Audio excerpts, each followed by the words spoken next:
नमस्कार, आशाची रसोईमध्ये तुम्हा सगळ्यांचं खूप खूप मनापासून स्वागत। आज मी तुम्हाला दाखवणार आहे आपली महाराष्ट्रीयन पद्धतीची तोंडल्याची भाजी कशी बनवायची ते।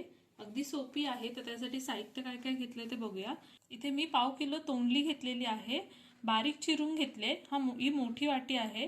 तर ह्याच्यामध्ये आधी ती स्वच्छ धुवून घ्यायची आणि मग असे बारीक काप करून घ्यायचे।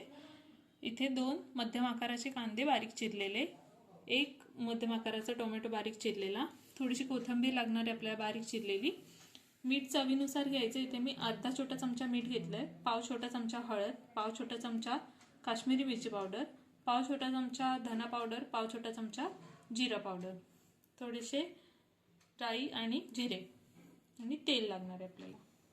इथे मी कढई तापत ठेवलेली, कढई तापल्यावरती त्याच्यामध्ये आपण तेल टाकून घ्यायचे। तेल मी इथे एकदम जरासं वापरते, तुम्हाला जास्त वापरायचं तर तुम्ही वापरू शकता। आणि त्याच्यामध्ये जिरा मोहरी टाकून घ्यायची।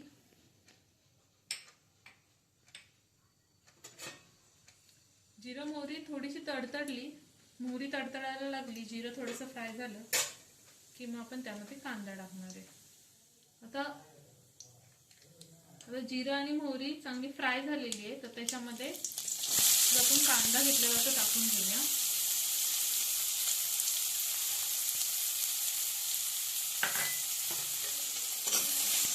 हा कांदा आपल्याला फ्राय करून घ्यायचा आहे फास्ट गॅसवरती, म्हणजे पटापट प्रोसेस होते। आता कांदा फ्राय होऊन मऊ झालेला आहे कांदा, तर त्याच्यामध्ये आपण टोमॅटो टाकून घ्यायचा आहे आणि टोमॅटो टाकल्यावरती मीठ सुद्धा टाकून घ्यायचं।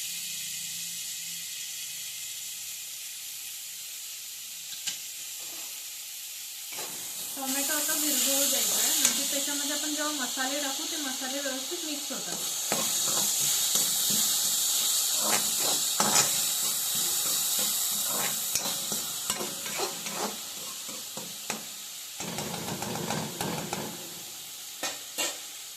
आता टोमॅटो विरघळलाय थोडाफार, तर त्यामध्ये मसाले टाकून घ्यायचे, म्हणजे आपण जे धना जिरा पावडर आणि हळद ते घेतलेले ते। आणि आपल्याला मसाला तिखटवाला मसाला सुद्धा याच्यामध्ये वापरायचा आहे, तर तो इथे मी कांदा लसूण मसाला वापरणार आहे।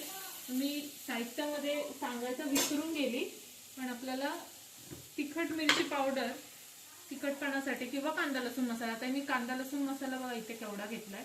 तर हा माझ्या आजी सासूसाठी ही भाजी बनवायला लागते, तर त्यांच्यामुळे मी कमी तिखट टाकते त्याच्यामध्ये। त्यांना आयुर्वेदिक डॉक्टरने या भाज्या खायला सांगितलेले, त्यातली एक तोंडल्याची भाजी आहे, ती मी अशा प्रकारे बनवते, कमी तेल कमी तिखटाचे। तर हे मसाले याच्यामध्ये मिक्स झाले की लगेचच तोंडली जी आपण कापून घेतलेली ती सुद्धा टाकून घ्यायची।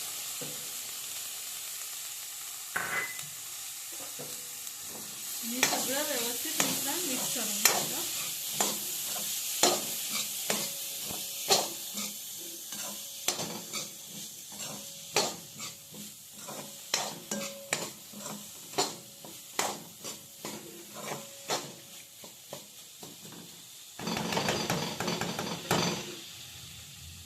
थोडं मिक्स करून झाल्यावरती त्याच्यामध्ये आपल्याला वाफ काढून घ्यायचे, तर थोडंसं पाणी मी इथे टाकते, अगदीच म्हणजे 2 छोटे चमचे पाणी म्हणाल तरी चालेल, तेवढं पाणी मी इथे घेतलंय। आणि आता आपण ह्याला थोडीशी वाफ काढून घ्यायची 1 मिनिटासाठी झाकण मारून। तर आता 1 मिनिट झालेला आहे, भाजीला आपण वाफ काढून घेतले। तर मी आता झाकण काढल्यावरती ना, जे आपण कोथिंबीर चिरून घेतलेली त्यातली थोडीशी कोथिंबीर आता टाकते, म्हणजे चांगला फ्लेवर येतो भाजीला।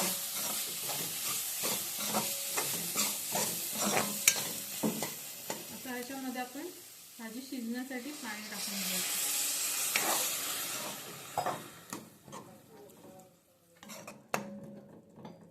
अजून थोडंसं पाणी लागेल।